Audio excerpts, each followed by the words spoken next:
तो इतना बड़ा परिवार बढ़ गया तो उनकी शिक्षा दीक्षा का साधन न हो, सबके लिए अलग अलग शिक्षा दीक्षा की व्यवस्थाएं थी, आचार लगे हुए थे, पढ़ाई का उचित बंदोबस्त था। आज भगवान कृष्ण का इस तरह से वंश वृद्धि हुई। मैं अब आपको इस संक्षेप में भगवान कृष्ण के शादियों की कथा सुनाने के बाद, क्योंकि अंतिम दिवस है और समय भी संभव 4 बजने से ऊपर हो गए होंगे। कल मैं आपसे वायदा करके गया था कि सुदामा चरित्र आपको सुनाऊंगा। सुखदेव जी कहते हैं, राजन परीक्षित,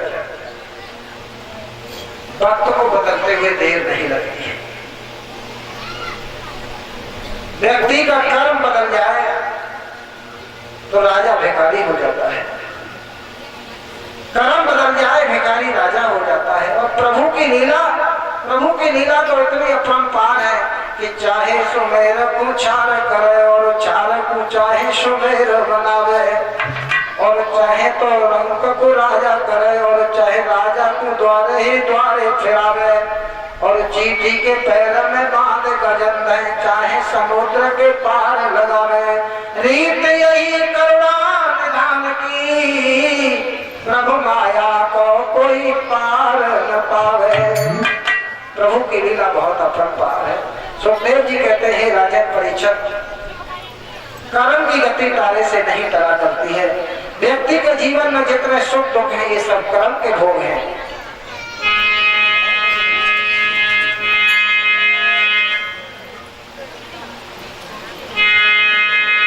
सुख दुख जीवन मरण भोग सब कर्म के, सुख दुख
कर्म की गति बड़ा विलक्षण होती है।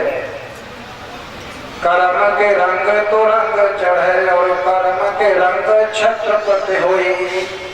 कर्म घटो जब रावण को तब सोने की लंक छनक में खोई।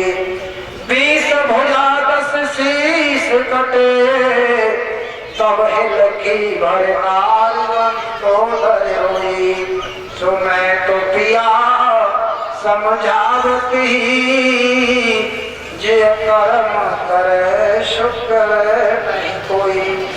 सुखदेव जी कहते हैं, राजन परीक्षित, इधर तो भगवान कृष्ण मथुरा छोड़ करके द्वारका बसा लेते हैं।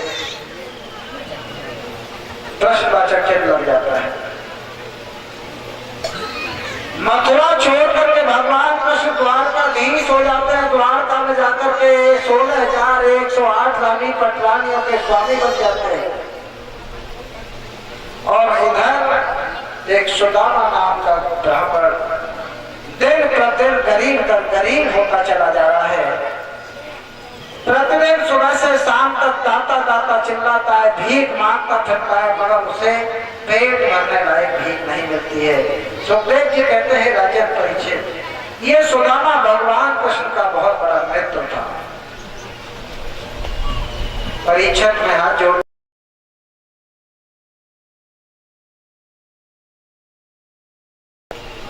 और वो इतना बड़ा गरीब वाला हो सकता है जिसके खाने के लाले पड़ जाए, जिसे भीख मांगने की नौबत आ जाए, ऐसा कैसे हुआ? मैं आपको बताता हूँ। तब सुखदेव जी कहते हैं, राजन परीक्षित सुनिए, ये सुदामा गुजरात में आज जिसे पोरबंदर कहते हैं, हमारा जिसे आज हमारा पोरबंदर कहते हैं, द्वारका से दक्षिण कोने पर, द्वारका से दक्षिणी दिशा पर आज सड़क मार्ग से अगर जाते हैं तो 104 किलोमीटर दूर पोरबंदर नाम का एक शहर है।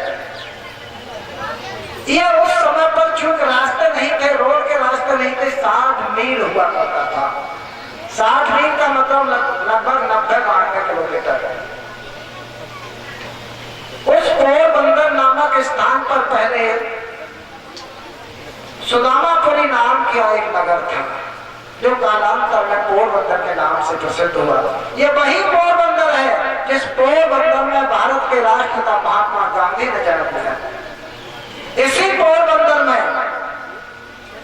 द्वारपुर में जब इसको अवस्थीपुर कहते थे, जिसे बाद में सुदामापुरी कहने लगे, यहाँ पर सुदामा का आवास हुआ करता था और सुदामा और कृष्ण की मित्रता उस समय हुई। सुखदेव जी कहते हैं, राजन परीक्षित, मध्य प्रदेश के अंतर्गत एक उज्जैन नाम का नगर पड़ता है। मध्य प्रदेश में उज्जैन नगर में एक सांदीपन गुरु का आश्रम हुआ करता था, जिस आश्रम में देश के विभिन्न कोनों से पढ़ने के लिए नौजवान आया करते थे। इसी उज्जैन में गुरु सांदीपन के आश्रम में कृष्ण और सुदामा की मित्रता हुई। एक ही आश्रम में पढ़ा करते थे। एक दिन हवन के लिए संताओं की आवश्यकता पड़ी। गुरु माता ने 4 मुट्ठी चने देकर के एक पोटली में बांध करके सुदामा और कृष्ण को समुदाय लेने के लिए भेज दिया था। जब समुदाय तोड़ने का काम हो रहा था, जब ये वृक्ष पर चढ़े हुए समुदाय तोड़ रहे थे, उसी समय पर तेज आंधी और बारिश आ गई और जब मनुष्य भीग जाता है तो उसे भूख लगने लगती है। सुदामा ने एक ढूंढ कर देखी कि कृष्ण और सुदामा के हिस्से के जो चने थे वो अकेले चल दिए।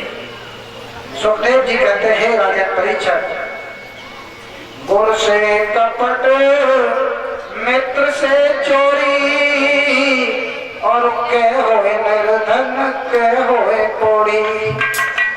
आज जब भगवान कृष्ण सुदामा से पूछा कि सुदामा क्या कर रहा है, कैसी कटकट की आवाज आ रही है? सुदामा ने कहा, तुझे कटकट की आवाज की पड़ी है, मेरी तो बारिश हो गई, शरीर भीग गया, दांत ही बज रही है, दांत खटखटा रहे हैं। झूठ बोल गया सुदामा। यही सुदामा की जिंदगी का सबसे बड़ा अवसाद का कारण बन गया। विद्वान कहते हैं, भगवान कृष्ण ने श्राप दे दिया था कि तू गरीब ब्राह्मण बनेगा, ऐसा नहीं था। ये बिल्कुल गलत है, मैं प्रमाण दे सकता हूँ। भगवान कृष्ण किसी को श्राप नहीं दे सकते। जो जगत का कर्ता धर्ता है, सर्वव्यापी है, जिसके लिए पूरा संसार समान है, वो कभी किसी को इतनी छोटी गलती पर श्राप दे ही नहीं सकता। जब आश्रम में भगवान कृष्ण और सुदामा पहुंचे और जब गुरु सांदीपन को ये पता चला कि आज सुदामा ने भगवान कृष्ण के भाग्य चने चल दिए हैं, तो गुस्सा में आकर के गुरु ने श्राप दे दिया, सुदामा तूने कृष्ण के साथ अच्छा नहीं किया। अरे उस चने को दोनों भाई मिलकर चाट लेते, घर आकर के भोजन कर लेते, तेरी भूख मिट जाती सुदामा। लेकिन मित्र के साथ ये व्यवहार तूने अच्छा नहीं किया। मित्र के साथ मित्रता हो तो शीशे और दर्पण की तरह से साफ होनी चाहिए, पारदर्शी होनी चाहिए। शीशा के सामने खड़े हो जाओ, आप काने हो तो काने दिखाई दोगे, लाल हरे पीले कपड़े पहने हो तो वैसे दिखाई दोगे।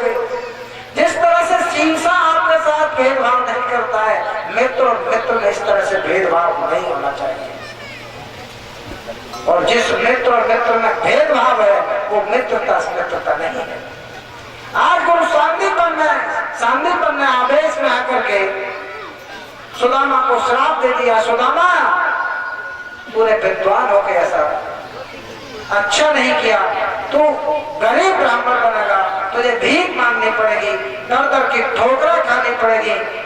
सुदामा ने सांदीपन के पैर पकड़ के कहा था, गुरुदेव कचहरियों के चोर को मौत की सजा क्यों देती, मेरा सारा जीवन तबाह कर दिया आपने तो। तब सांदीपन ने कहा था, सुदामा आवेश में जो हो गया सो हो गया, लेकिन अब इसका उपाय यही है कि जिस दिन तू कृष्ण की शरण में चला जाएगा उसी दिन तेरी दरिद्रता समाप्त हो जाएगी। विप्र सुदामा वसत है और सदा अपने धाम, भिक्षा कर भोजन करे हिये जपे हर नाम, ताकि धरनी पत्रता और कहे वेद की रीत, सलज सुशील सुबोधयते पति सेवा सोत्री। अंत वाली लाइन बहुत सुंदर कहते हैं।